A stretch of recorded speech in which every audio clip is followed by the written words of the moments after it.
Hi, Adriana. Hi. Can you hear me? Yes, I can. How are you? I'm doing good. How are you doing? Good, thanks. Vanakkam, namaste, and hello, everyone.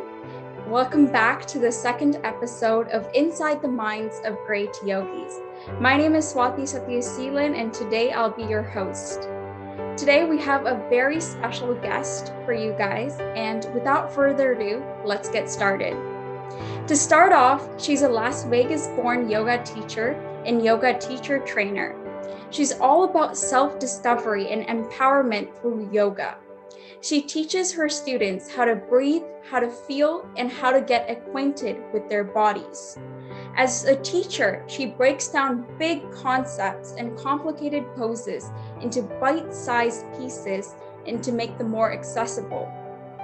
Her teaching is based in anatomy and biomechanics. Students leave the class feeling refreshed, connected to their bodies, and empowered. She says her yoga journey began when she was too young to understand the importance of what she was learning. She thought it was just an exercise, but it made an imprint on her. Later, yoga helped her heal her past traumas and much more. It became her self-haven. She learned to be strong, resilient, and more importantly, she learned how to navigate her emotions rather than numb them. That's what made her wanted to teach. She wanted to teach people to heal their own minds and bodies. Her intention is to share what she has learned about the magic of movement and the bliss of being. Let's give a big round of applause to Adriana Lee. Thank you so much.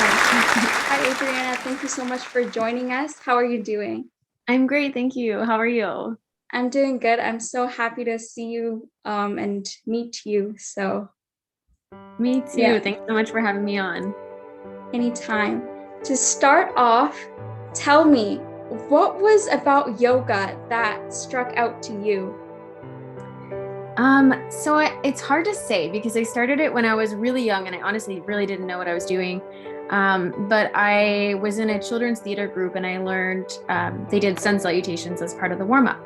And I memorized them and started doing them at home, and it just felt right in my body. And it was this like calming thing that I could do every day without really realizing that I was doing it for calming. I thought it was just exercise, but the more that I learned, because at first all I knew was sun salutations, but the more poses that I learned and the more that I was able to take actual classes, it just felt like it was tearing off the pieces of myself that didn't matter anymore. You know, the pieces of myself that were broken or the pieces of myself that I judged.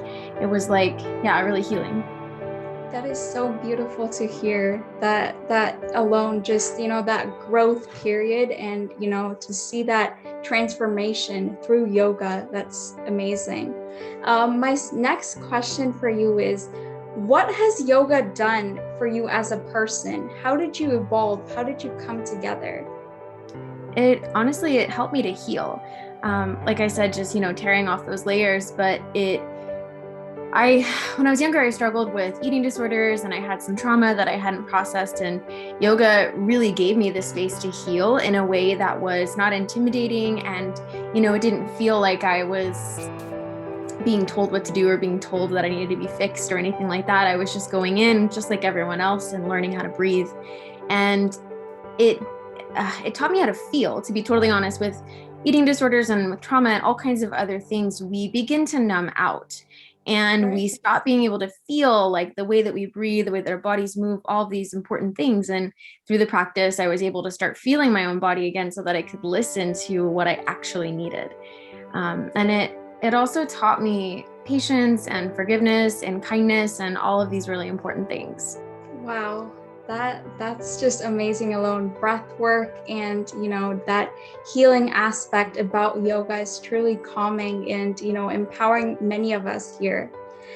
My doubt and my question here is, what would you say to beginners that are new to yoga? What would you tell them? I would just tell them to start, and And not just go to one class, and if you don't like the teacher, you never go back again, because every teacher is so different. And, there's a wealth of videos online that you could take as well. And so definitely keep practicing, keep trying things until you find something that you like and that sticks, and then just keep going with it. Even if you can only do 10 minutes a day, it's a practice that's meant to be practiced, Sure. Yeah. And then second piece of advice would be to look for yoga philosophy, get to read the scriptures, read the sutras, because it's a piece of, it's the heart of yoga, right? It's what makes it what it is. Yeah. And when you miss that piece of it, some people get to it 20 years into their, practice journey, or 5 years into their practice journey. And I feel like the faster you can start learning about the mental and spiritual and emotional benefits, the better.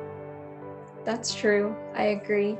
And how did you bring your strengths into your students by like in a new and innovative way? What makes your teaching style specifically unique? So I'm really lucky. I mostly teach one-on-one, and I lead teacher trainings. So I'm not, I don't want to say confined, because a lot of people absolutely do well with one, set series or with one style, but I'm lucky. I get to teach kind of however I want. And so I do. I'm trained I've done a lot of different yoga teacher trainings.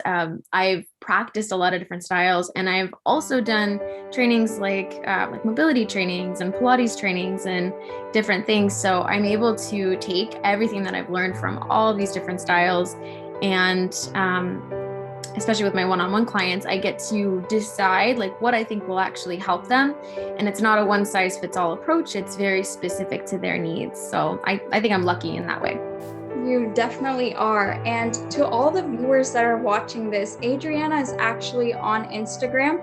So I will definitely leave all her social medias to her channels, everything on our caption. So definitely do check out her page. It is amazing. There's so many motivational stuff on there, guides to yoga asanas, poses, everything. It's all laid out for you guys there. So definitely do check that out. Now, coming back to Adriana, what has helped you improve your classes since you first started teaching? So when I first started teaching, I was taking classes every single day, from different teachers every single day. Now I have more of a home practice. And so I still take classes whenever I can, but I mostly just practice on my own. But I think that going to different teachers' classes and learning from them was really important. And after I did my first 200-hour, within 6 months, I was in another training. And I know that that's not feasible for everyone, but I felt like I wanted to just keep learning. And I've basically been either leading a training or in a training ever since then, Yeah, I'm in 2 trainings right now online. So I really do keep studying, keep learning all the time. And I think that's important. How has the online change impacted you with yoga? Is it different? Are you enjoying it, or how is it for you? This is not a popular opinion, but I don't like online. It's so hard. If the stars are aligned perfectly and everything else in my life is going absolutely smoothly, and the way that it never is, but when everything is perfect, then I can focus really well and get a lot out of an online class. But 9 times out of 10, my focus is not so great, and I don't know, I end up doing my own thing. It's really tough. Doing the online trainings is even harder. I really find I struggle to find time to do it, right? But again, I'm lucky. I mostly teach one-on-one, so I still get to see my clients. And I don't mind teaching online, to one student, but teaching to a group online, it's really hard to, you can't do hands-on assist. It's really hard to give instruction based on what each individual needs. So when it's one-on-one, it's fine because it's only one individual, so you're just giving instruction to one. But yeah, I struggle with online groups. Yeah, I think that's, like you said, that's a popular opinion, especially during the pandemic. It's really tough to kind of meet one another in person, but through online, all of us are kind of seeing each other, but it's not in the way we want to. So I think I agree with the fact that it's difficult, but it's really amazing that you're making the best out of it. So Yeah, I'm super grateful for, things like Zoom and all these different platforms that have come up, because without it, what would we be doing? We wouldn't have a space to connect, and it would be really tough. But yeah, I'm in Vegas. Things are a little bit less crazy, and studios are open. You still have to wear a mask, but at least you get to go and practice physically in a space with other students and with a teacher, and I really love that. That's amazing. So coming to the next question for Adriana, what was the most defining issue facing the yoga community today, in your opinion? That's really tough, because there's kind of a lot, right? And I think for everyone it's a little different, because for me, like, this is a hard one. For me, I want to say that the focus on posture is definitely an issue for a lot of people, right? Because it can be, it's medicine when there's no attachment. But the moment that you get attached to the pose and like, oh, I want to do this pose, I want to like achieve it, then it becomes poison over time if you're not able to. And then, there's suffering because you feel like you're failing because you can't do this pose, right? Exactly. And the other thing, yeah, right. And then our bodies are all so vastly different, for one person, going into the splits is no big deal. For another person, doing a handstand is no big deal. But then for some of us, it's not so easy. And I think that social media is really great for learning and for building community. But if you're on there and you're comparing yourself, that's when it turns into poison, right? Exactly. So yeah, that hyper focusing on asana for sure. Yeah, and during the pandemic, I find a lot of us on like social media, like you mentioned. How do you think it has how has it impacted you? Like, there's various social media such as Instagram and Facebook, YouTube, all those social medias. But yoga has been the best medicine. And what is your opinion on that? So for me, as soon as the pandemic started, pretty much I downloaded the app TikTok, and it is, it feels like the way that Instagram used to feel, when Instagram was first created, it was like not judgmental. You just shared whatever you wanted to share. And it was great. And that's how I feel about TikTok. People are just, they are themselves, they share authentically. There's, there's no like pressure to look a certain way or do things a certain way. You just kind of share what you share, and people end up, either liking it or they don't, but it doesn't matter. So I'm on there a lot more than Instagram nowadays, but I do like that they added Reels, because it's basically the same as TikTok. Yeah, I like the fact that you said TikTok, because I find a lot of health experts and yogis especially doing asanas and like guiding us through the process, and I think that alone is just amazing. And kudos to everyone, including you as well, who have done that. And it has helped so many of us kind of know and the procedure to getting to that asana, and some of us have been working on that, so that alone is just amazing. So my next question to you is, how did you find your mentor, and how have they inspired you? I have so many mentors. So the first one that comes to mind though is Cameron Shane, who's the creator of Budokan Yoga, and he's super inspirational. My very first ever yoga teacher training, we had just one class, like out of the entire 200 hours, just like basically 1 hour of it was Budokan Yoga, because one of the assistants happened to teach Budokan. And it was really cool. But then I went back to Las Vegas and there's no Budokan here. So I, didn't do it for years. Then I moved to Florida, and one of the first people that I met, we became Facebook friends. And the first thing I see on her page is that she's hosting these like Budokan classes. So naturally I was like, okay, I'll be there. And I got obsessed, because it's really cool. It's like a slow flow basically, but it's a combination of yoga, a little bit of martial arts, and animal locomotion. So it's really great for gaining mobility, but it also really challenges your strength. Anyway, so I did a training almost immediately with him and learned so much. And then now I'm in a mobility training online with him and his wife, and they're just great. They really live their practice, and it's really cool. Yeah, that's awesome. I think to everyone watching this as well, something that we can learn from Adriana is finding that mentor and that coach that would really bring the best out of you and, inspire you to do like anything, absolutely. In this case, yoga. And, he has helped you through that process and that put that seed to kind of make that growth. So that's amazing, Adriana. And my next question to you is, who were you? I know I've touched upon this question, but who were you before you started? Before you started, there was that old Adriana, but now there's this new rejuvenated Adriana. So who were you before you started, and where are you now when you look back at that and like travel through the years? I would say, well, I can basically paint you an exact picture. I was I was in an awful marriage. It was super toxic, and I got divorced.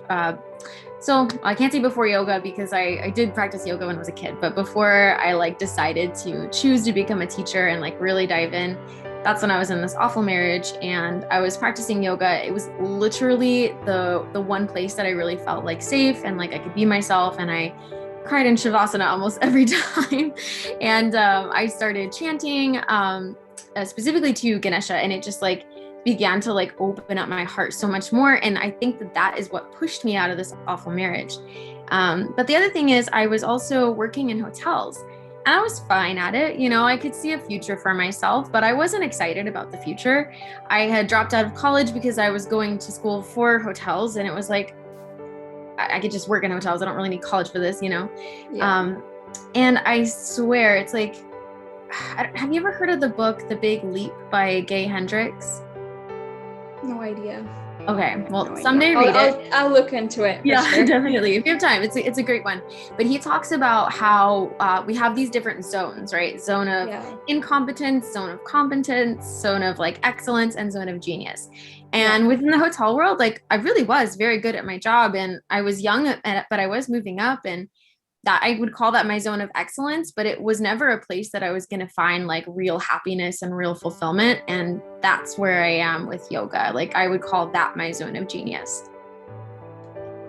That is that literally just touches my heart. That's amazing. And, that's so inspirational to see that transformation once again. And, you're do you find yourself yoga has made that change into you? Do you see a change in you now that you look back?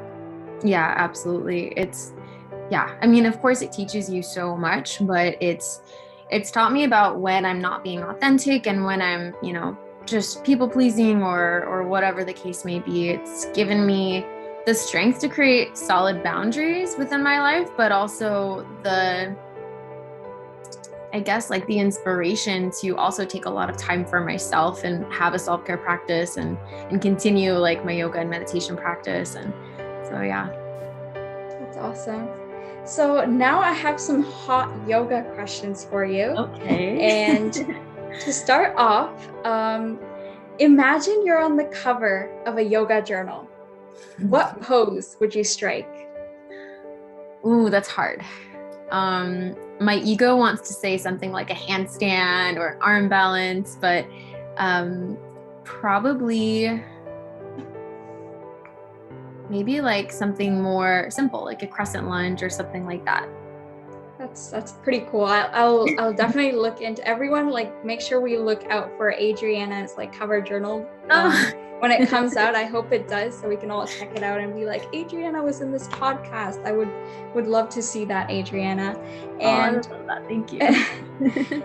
The next question I have for you is, if you could roll out your yoga mat anywhere in the world, where would it be?